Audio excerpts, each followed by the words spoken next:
you left a mark. Fire in my soul, fire in my heart, till you see me on the other side of thought. Oh, the journey starts from where we do first step. No one knew what lies ahead before and friends. Roads may be crossed with dust, so it will lead somewhere. Nothing needs to get off and go, get it go. Sometimes the journey is about the chase. Out of power, destination out of world. No matter how far, No matter how far, how you go, how you go. long till it Up again, no time to wait. Gotta make the light go, get it burning.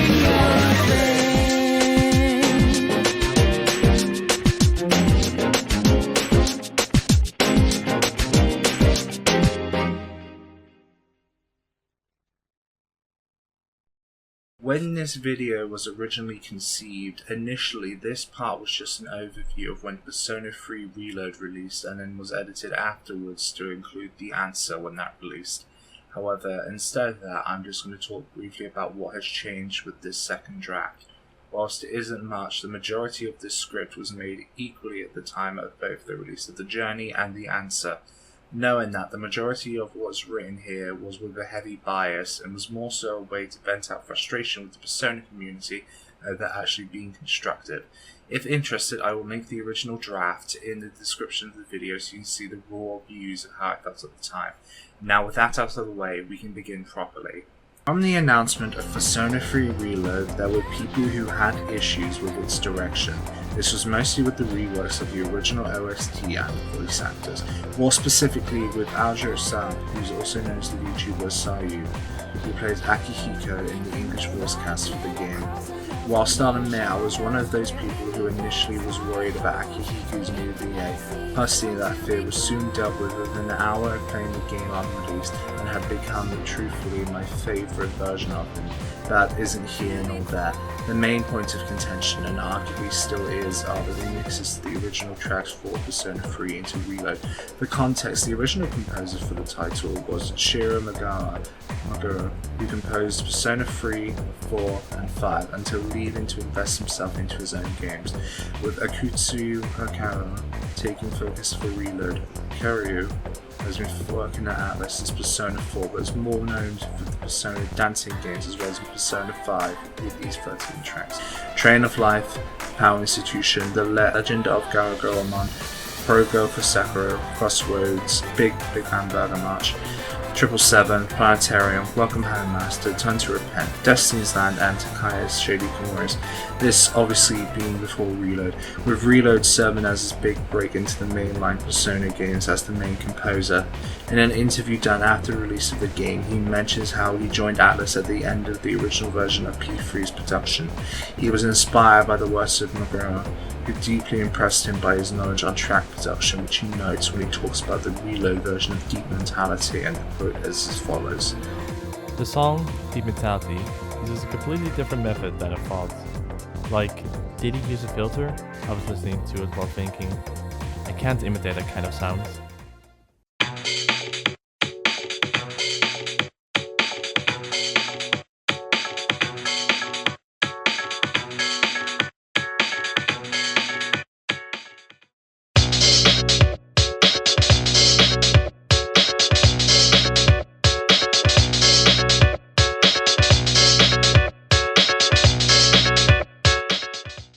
Though very minor, another complaint pre-release was about the UI, specifically the battle UI, this being that it didn't invoke the exact feeling that the original game did.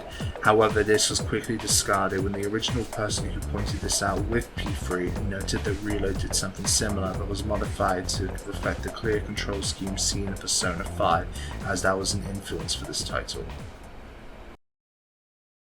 Speaking of UI, since this will be the easiest thing to get out of the way before anything else, Persona 3 Reload's UI has a clear influence from Persona 5 as well as the spin-off Persona 5 Strikers, which used 3D models for its menus. Where Persona 5 used 3D models that transitioned into 2DR, Strikers used the models of the game for the UI. This was followed for Reload with the exception of the laugh attacks. but Reload takes it a step further and applies these models dynamically within the combat UI whilst picking an action with your persona. This also applies with other outfits, making it more visually cohesive. And a Famitsu interview done before the game's release, the art director Toyo Kamura, game director Takaya Yoshiki, and producer Rota Nishina was interviewed about the UI design in Reload. The three detailed parts about what inspired the 3D elements as well as the underwater influence. Additionally, the same interview showed off concept pieces for the UI and menus. When asked about the UI and how it was made for the game, Kumagai stated, Ever since the original version, I've been impressed by the beautiful blue color and movement reminiscent of waters and bubbles. When I talked to the staff who worked on the original game before starting on P3R, I found out that they actually created the UI with that image in mind.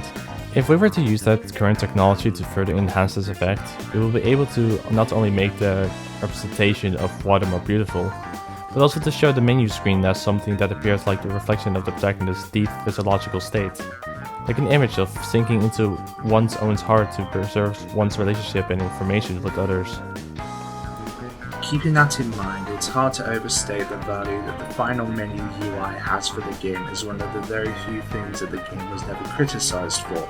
This will be because Atlus values its artists, especially after releasing Persona 5, where this visually distinct style has made Atlus titles loved for both how they are played as well as how they looked. This is carried over to games outside of the Persona titles as well, with Metaphor Phantasy being the most recent example of this. As such, Atlus focuses heavily on keeping Reload consistent with Persona 5's level of polish whilst improving its designs on even the smallest of details.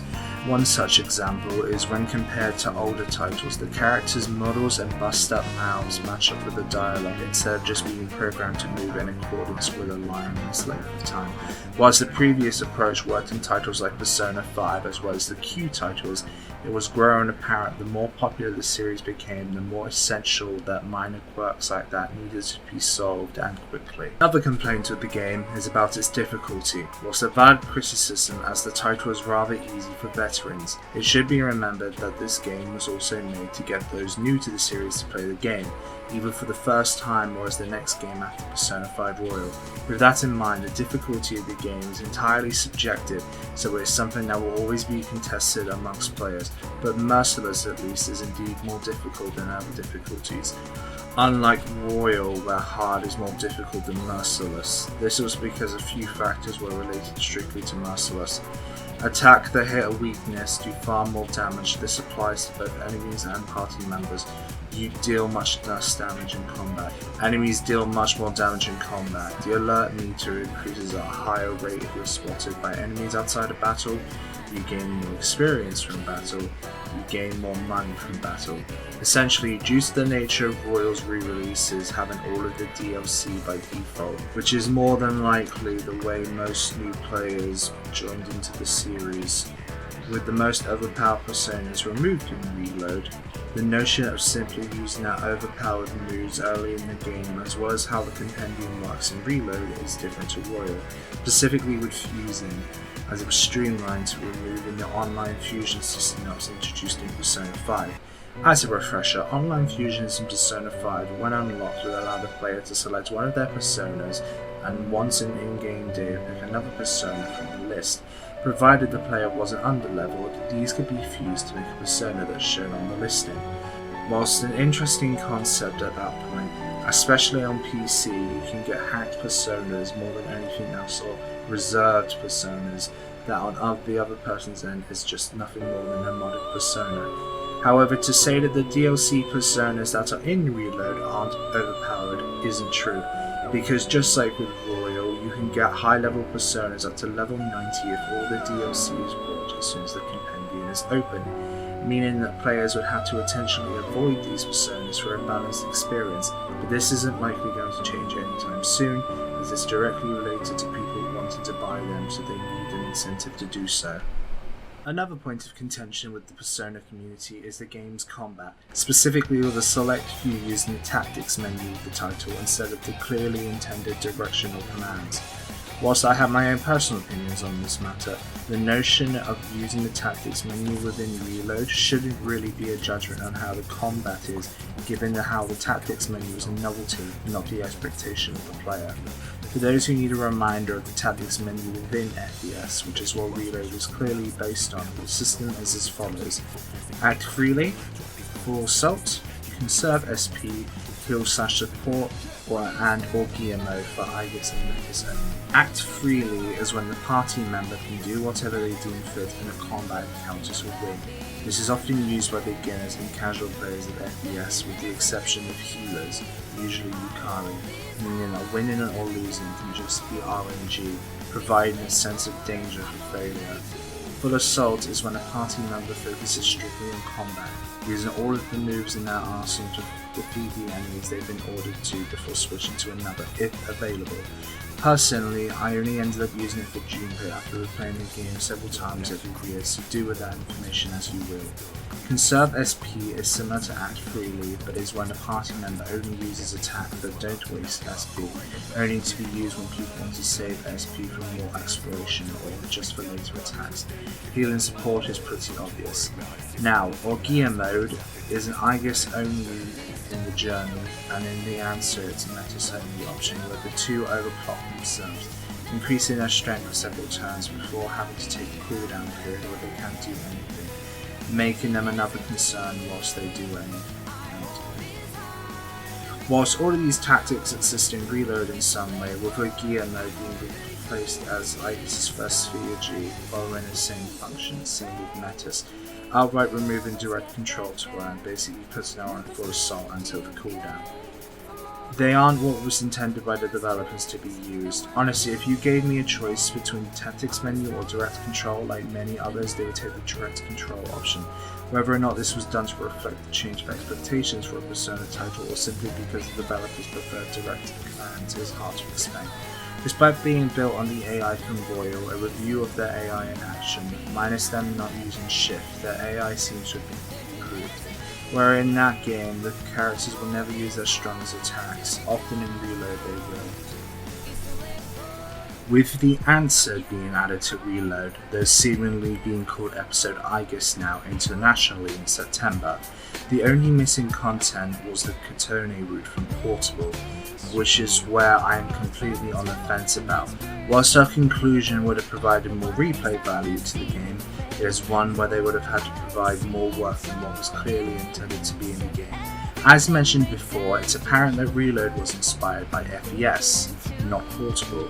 This was due to the fact that many of the development team were involved with Reload were fans of FES. This is further proven in an interview with the game's producer Kawashi Wada. In said interview states that he felt that the game wouldn't be complete without the answer, as well as mentioned the answer was made during the same time as Reload, but was nearly cancelled until fan demand made them change their mind. Despite this, Katone was never planned for the remake. Even when asked in the interview, they stated they simply couldn't fit her in, which is the reason that, if I had to guess, is the reason why the remaster for Portable was done, just to satisfy those who wanted Katone, regardless of the clear lack of quality of the said port. With Persona 3 Reload running on the Unreal Engine 4 instead of the usual engine that Alice has used since Catherine, this allows the developers to do more with the graphics, which they fully took advantage of, especially with the shading and lighting, namely with the dynamic lighting on the models. Whilst the mod has been made to pull this into Royal, which is where the footage in the background is from, in my opinion it looks unnatural both to the nature of the engine and the environments in Royal. Additionally, as explained before, Reload uses a similar approach to Strikers with its menu design, and uses proper 3D models for the UI where possible, thus providing a cleaner experience as well as allowing developers more to work with over simple 2D assets. With that, it allows them to create separate models both for the main game as well as one for the menus, and being able to change certain suit positions as well as texture work. The linked episodes were an interesting fit for the lack of social links for the male Seeds members. It is obvious that the care was put into all of them, as every one of your teammates have entire side stories via these linked episodes. However, though commemorable, the release felt rushed or trying too hard to connect to the arena titles, as well as how the cast acted in those said games. Now, this would be a problem if the arena games were written by the original writer for Persona 3 or the writer for Reload's exclusive content, but it wasn't. Teppia Kobayashi, who wrote the stories for Persona 4 Golden up until Persona 5 Royal, wrote these characters for those games. As the writer for Persona 4's cast with Golden, they had a faithful and believable continuation from the end of Persona 4 but before the Golden epilogue. Sadly, the cast of Persona 3 didn't get the same treatment. With the exceptions of Elizabeth, Mitsuru, and arguably Aegis, the cast seemed to have gone a direction that was radically different to how the characters were towards the end of Persona 3, as well as the answer. Akihiko suffering the most due to this, becoming a loner and a protein junkie, which is never the focus of his character within Persona 3 outside of jokes. This was basically what the cast became within the arena titles, jokes of themselves in Persona 3. Now this isn't an anti-Teppy point because I respect this, however the mischaracterization of the cast can cause tonal whiplash between the main story and these mini arcs.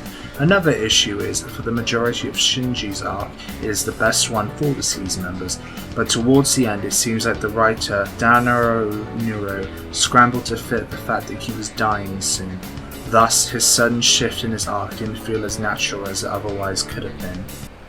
Expanding on the note about the linked episodes, a key improvement with these are the changes to Ryoji, with it reflecting key parts of the story after the Moonlight Bridge fight. Whilst Kotone had a proper social link with him, I'd argue that the portable version butchered his entire personality in exchange for giving Kotone glorified shipping material. While he had certain concepts that were interesting within the game, lines like the "Please touch me" scene of rank 9 showed a deeper understanding for Ryoji. However, it seems that this was mostly ignored in favour of following a similar approach to Persona 3 OVAs, though this was more so a reversed role situation as Makoto is the more outgoing one compared to Ryoji, which given the OVAs all released around 2014, years after Portable's release, in a weird way means that Reload took more inspiration from Portable than people give credit. When New Year's Eve arrives and Ryoji returns to Makoto begging for his own demise, which is the same as the original FES release. However, if the player engaged with his linked episodes, they would comment about how he knew that he would be spared because Makoto would make that choice. Given in the music box he brought on the Kyoto trip. Additionally, on March 4th, when Makoto goes to his room, he gets an email that simply says "thank you" with no sender.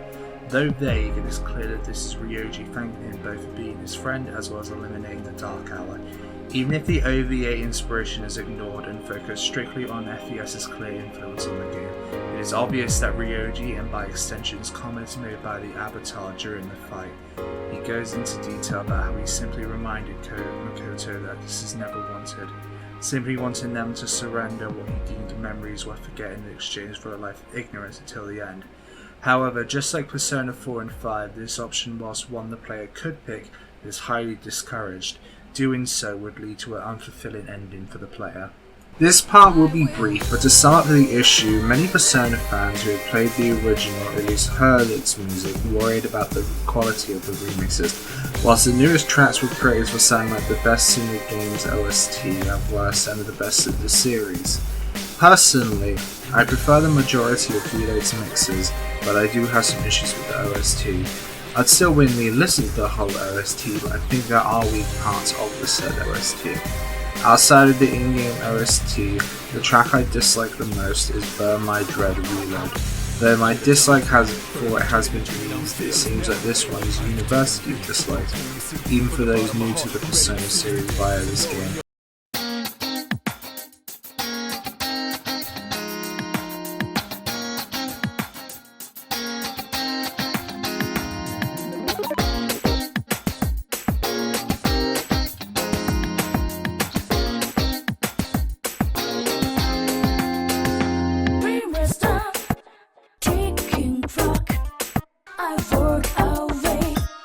From a southwest room, we rest late.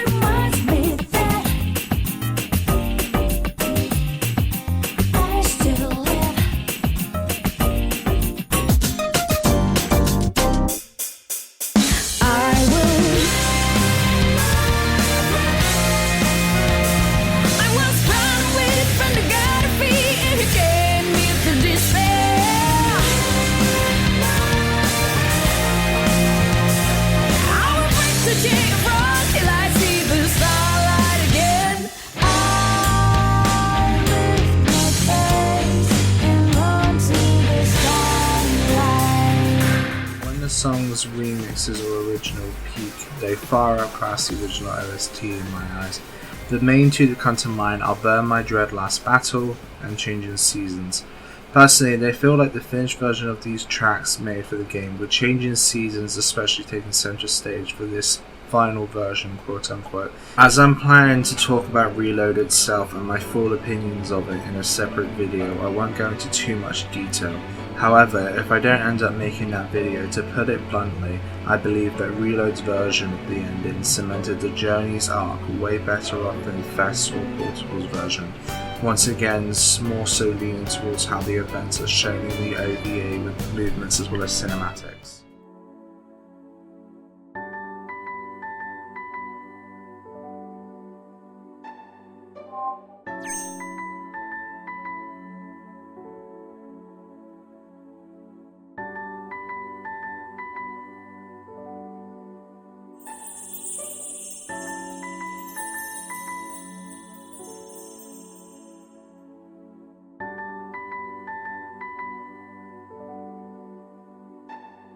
It'll be okay.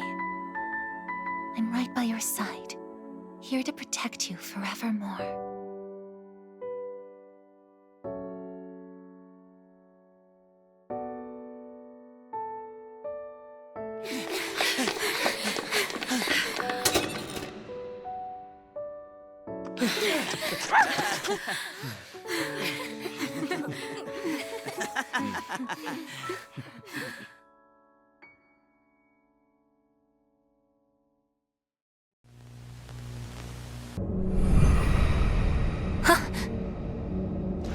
You!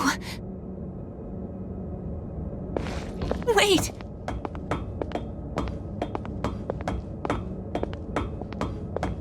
Please wait! No! Don't go!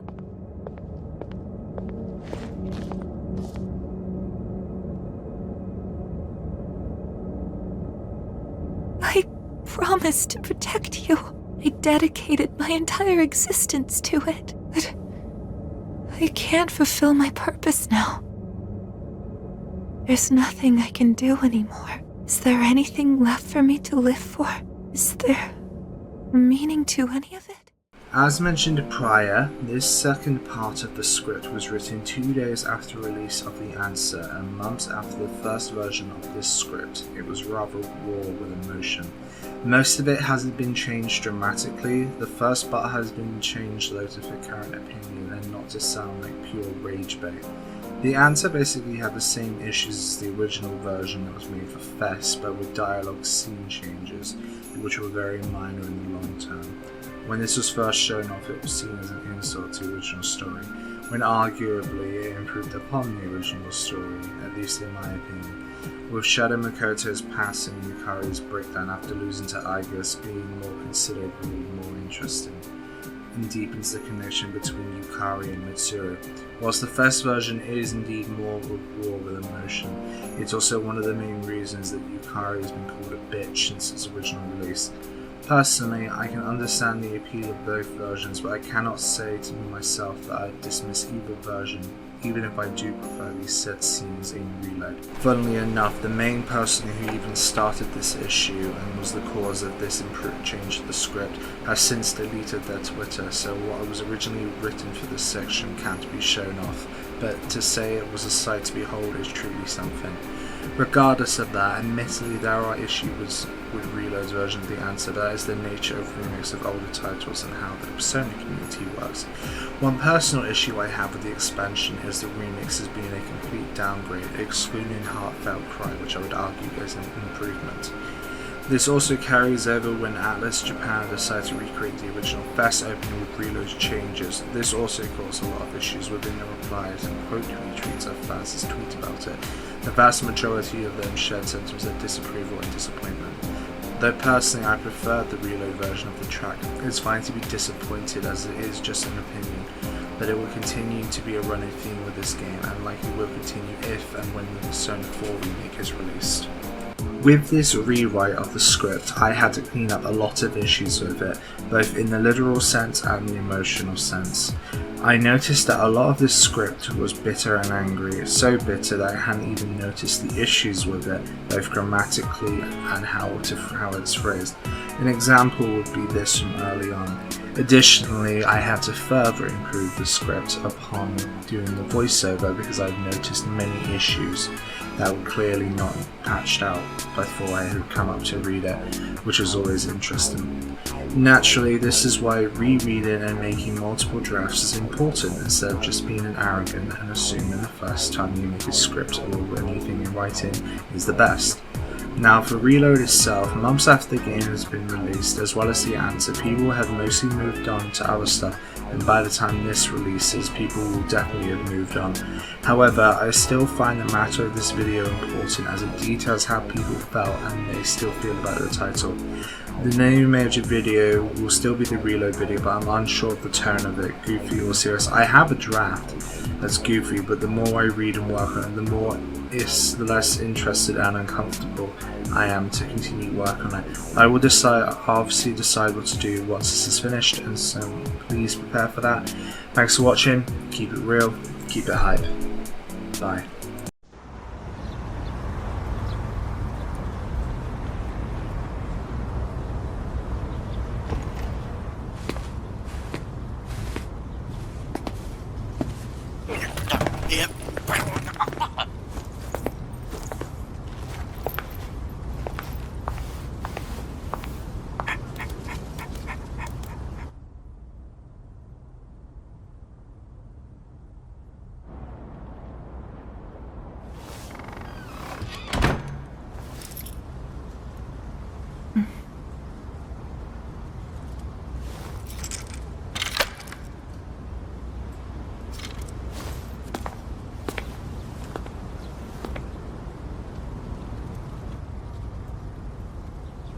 It's weirdly kinda sad to leave, huh? Yes, but change is part of life. Hey, so... if you're gonna live in the dorms next year, do you wanna be roommates? Huh? I imagine you still need one. And also, it just makes sense, you know? Because we're friends, aren't we?